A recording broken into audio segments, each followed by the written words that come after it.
ಶುಭೋದಯ, ನಮಸ್ಕಾರ. Welcome to yoyo Kannada. ಬನ್ನಿ ಈಗ ನೋಡೋಣ ಈ ದಿನದ ರಾಶಿ ಫಲಗಳನ್ನ. ಮೊದಲಿಗೆ ಮೇಷರಾಶಿಯಲ್ಲಿರುವವರಿಗೆ ಈ ದಿನ ಕಷ್ಟಗಳು ಕಡಿಮೆ ಆಗುತ್ತವೆ. ಹೊಸ ಶಕ್ತಿಯನ್ನ ಅನುಭವಿಸುತ್ತೀರಿ. ದುಡಿಯುವ ರೀತಿಯಲ್ಲಿ ಯಶಸ್ಸು ಇದೆ. ಸಪೋರ್ಟ್ ಮತ್ತು ಸಹಾಯವನ್ನ ಹುಡುಕಲು ಸಮಯ ಸರಿಯಾಗಿದೆ. ವೃಷಭ ರಾಶಿ, ಆರ್ಥಿಕ ಸ್ಥಿತಿಯಲ್ಲಿ ಸಾಕಷ್ಟು ಸುಧಾರಣೆ ಇರುತ್ತದೆ. ಕೆಲಸದಲ್ಲಿ ಹೊಸ ಅವಕಾಶಗಳು ಬಂದ್ರೆ ಅದನ್ನ ಸ್ವೀಕರಿಸಲು ಸಿದ್ಧರಾಗಿರಬೇಕು. ಕುಟುಂಬದೊಂದಿಗೆ ಉತ್ತಮ ಸಮಯ ಇರುತ್ತದೆ. ಮಿಥುನ ರಾಶಿ, ನಿಮ್ಮ ಆಯ್ಕೆಗಳು ಈ ದಿನ ನಿರ್ಧಾರಗಳು ಹೆಚ್ಚು ಪರಿಣಾಮಕಾರಿಯಾಗಿರುತ್ತವೆ. ಸ್ನೇಹಿತರೊಂದಿಗೆ ಸಮಯ ಕಳೆಯಲು ಅವಕಾಶ ಇದೆ. ಯಾವ ಆಧಾರಿತ ಕೆಲಸದಲ್ಲಿ ಕೂಡ ಪ್ರಗತಿ ಸಾಧಿಸಿಕೊಳ್ಳಬಹುದು. ಕರ್ಕಾಟಕ ರಾಶಿ, ನಿಮ್ಮ ಆತ್ಮವಿಶ್ವಾಸ ನಿಮ್ಮ ಕಾರ್ಯಗಳಲ್ಲಿ ಸ್ಪಷ್ಟತೆ ಯಶಸ್ಸನ್ನ ನೀಡುತ್ತದೆ. ಶಾರೀರಿಕವಾಗಿ ಸ್ವಾಸ್ಥ್ಯವಾಗಿರುತ್ತೀರಿ. ಧ್ಯಾನವಂತಿಕೆ ಗಮನ ಇಟ್ಟುಕೊಂಡು ವರ್ತನೆಯನ್ನ ಸರಿಹೊಂದಿಸಿಕೊಳ್ಳಿ. ಸಿಂಹ ರಾಶಿ, ಕಾರ್ಯಗಳಲ್ಲಿ ತಾಳ ಮೇಳ ಇರಲಿ ಮತ್ತು ಯಾವುದೇ ಕಚೇರಿ ಅಥವಾ ವೈಯಕ್ತಿಕ ವಿಚಾರದಲ್ಲಿ ವಿರೋಧಗಳನ್ನು ಎದುರಿಸಲು ಸಿದ್ಧರಾಗಿರಿ. ಕುಟುಂಬಕ್ಕೆ ಪ್ರಾಮುಖ್ಯತೆ ನೀಡುವ ಸಮಯ. ಕನ್ಯಾ ರಾಶಿ, ಇಂದು ನೀವು ನಿರ್ಧಾರಗಳನ್ನ ತೆಗೆದುಕೊಳ್ಳಲು ಹೆಚ್ಚು ಪ್ರೇರಿತರಾಗಿರುತ್ತೀರಿ. ಆರ್ಥಿಕ ಸ್ಥಿತಿಯಲ್ಲಿ ಗಮನ ಇಟ್ಟು ಮುಂದೆ ಹೋಗಲು ಚೆನ್ನಾಗಿದೆ.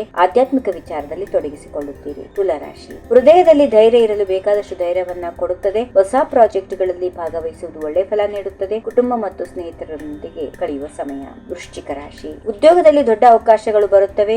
ಉತ್ಸಾಹ ಮತ್ತು ಶ್ರಮ ಯಶಸ್ಸು ನೀಡುತ್ತದೆ. ಸಂಯಮದಿಂದ ನಿರ್ಧಾರಗಳನ್ನು ತೆಗೆದುಕೊಳ್ಳಿ. ಧನುರಾಶಿ, ಶಕ್ತಿಯ ಪ್ರದರ್ಶನೆಯ ಸಮಯ. ವೈಯಕ್ತಿಕ ವೃತ್ತಿಪರ ಜೀವನದಲ್ಲಿ ಹೆಚ್ಚಿನ ಸಾಧನೆಗಳನ್ನು ಮಾಡಬಹುದು. ಧೈರ್ಯ ಮತ್ತು ಪ್ರಗತಿಯಿಂದ ಮುನ್ನಡೆಯುತ್ತೀರಿ. ಮಕರ ರಾಶಿ, ನವೀನ ಪ್ರಾರಂಭಗಳಿಗಾಗಿ ಸಮಯ ಸೂಕ್ತವಾಗಿದೆ. ಸ್ವಾಸ್ಥ್ಯ ಮತ್ತು ಶಾಂತ ಮನಸ್ಸು ನಿಮ್ಮ ಯಶಸ್ಸಿಗೆ ಮಾರ್ಗದರ್ಶನ ನೀಡುತ್ತದೆ. ವೈಯಕ್ತಿಕ ಜೀವನದಲ್ಲಿ ಪ್ರೀತಿ ಹೆಚ್ಚಾಗುವಂತಹ ದಿನ. ಕುಂಭರಾಶಿ, ನಿಮ್ಮ ಚಿಂತನೆಗಳು ಇಂದು ಹೆಚ್ಚಿನ ಸ್ಪಷ್ಟತೆಯನ್ನ ನೀಡುತ್ತವೆ. ವಿಚಾರಗಳು ಯಶಸ್ಸಿಗೆ ದೃಷ್ಟಿಯನ್ನ ತೆರೆದು ನಿಮ್ಮ ಸಂಕಷ್ಟಗಳನ್ನ ಪರಿಹರಿಸುವ ಸಾಮರ್ಥ್ಯವನ್ನ ಹೆಚ್ಚಿಸುತ್ತವೆ. ಕೊನೆಯದಾಗಿ ಮೀನರಾಶಿ, ವ್ಯಾಪಾರದಲ್ಲಿ ಉತ್ತಮ ಬೆಳವಣಿಗೆಗಳ ನಿರೀಕ್ಷೆ ಇದೆ. ಕುಟುಂಬದೊಂದಿಗೆ ನೀವು ಉತ್ತಮ ಸಂಬಂಧಗಳನ್ನ ಕಟ್ಟಿಕೊಳ್ಳುವ ಮತ್ತು ಸಂಪತ್ತಿನ ಅವಕಾಶಗಳನ್ನ ಅನುಭವಿಸುವಂತಹ ದಿನ. ಹೀಗಿವೆ ಈ ದಿನದ ರಾಶಿ ಫಲಗಳು. ಸರ್ವರಿಗೆ ಶುಭವಾಗಲಿ. ಶುಭ ದಿನ. ನಮಸ್ಕಾರ.